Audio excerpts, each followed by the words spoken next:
April 1st, 2026. For the first time since 1972, 4 human beings left Earth's orbit and flew around the moon. Not a simulation, not a movie, real astronauts, looking at Earth from 250,000 miles away. And the moment that capsule came back safely, every space agency on the planet knew the moon era has officially begun again. But here's what nobody is talking about. This wasn't just about going around the moon. This was the first domino in a plan so ambitious, so detailed, and so well funded, that by the year 2050, there could be a permanent human settlement on the lunar surface. Not a camp, not a research post, a colony. Today, we are going to go through the entire plan. Who's building it, how they're building it, what's powering it, and why the next 25 years on the moon might be the most important chapter in human history.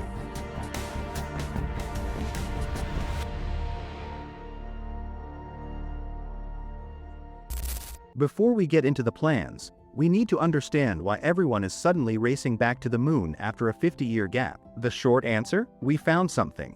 In 2009, India's Chandrayaan-1 spacecraft made a discovery that changed everything.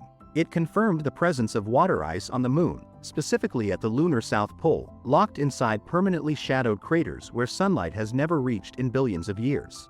And this isn't just a scientific curiosity. Water on the moon changes the entire economics of space exploration. Here's why. Right now, launching 1 kilogram of material into space costs thousands of dollars. Water is heavy, fuel is heavy, oxygen is heavy. If every mission had to carry all of that from Earth, colonization would be financially impossible. But if the moon already has water, you can extract it, split it into hydrogen and oxygen using electrolysis. Use the hydrogen as rocket fuel. Use the oxygen for breathing. The moon essentially becomes a refueling station and a launching pad for the rest of the solar system. Analysts call it the gas station of space. And whoever controls the best water ice sites at the lunar South Pole controls the future of deep space exploration. That's why every major space power on Earth right now, the United States, China, Europe, India, Japan, has a moon program. And that's why the race is on. So let's talk about what's actually happening right now. NASA's Artemis program is the most structured return to moon plan in history.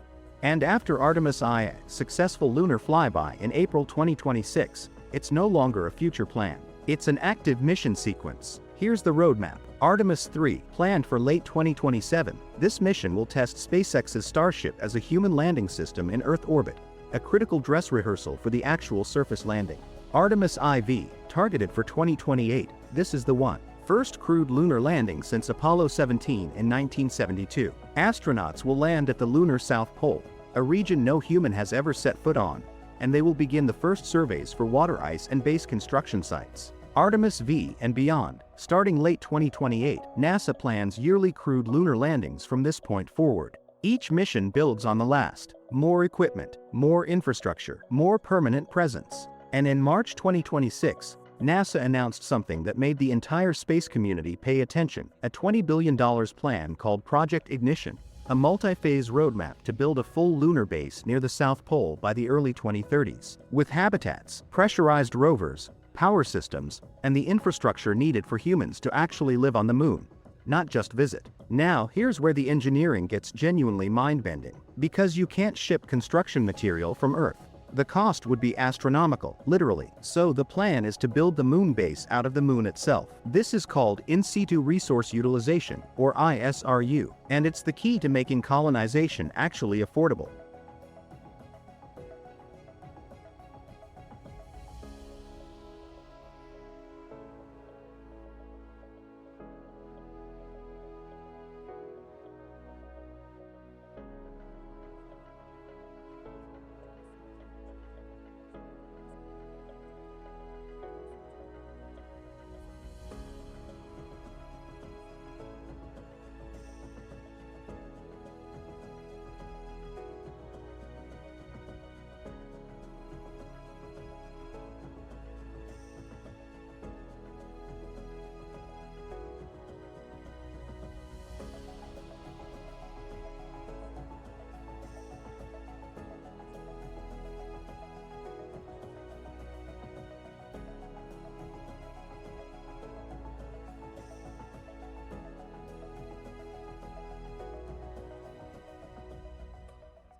Outside, robots are working around the clock, drilling for water ice, maintaining the nuclear reactor, 3D printing new habitat extensions, maintaining solar arrays for supplementary power.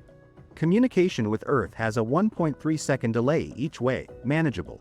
You can make real-time calls home, video messages. The psychological challenge is isolation, not disconnection. And the economy? By 2050, multiple private companies are operating on the moon. Interloon, an American startup that announced in 2024, is already planning helium-3 mining operations using NASA's Commercial Lunar Payload Services program.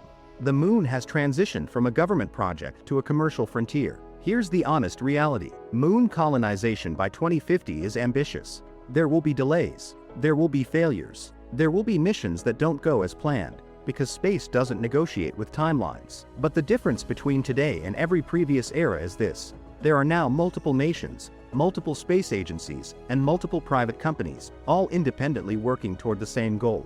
The redundancy alone makes success almost inevitable. In 1969, 12 Americans walked on the moon. It was extraordinary. And then we stopped.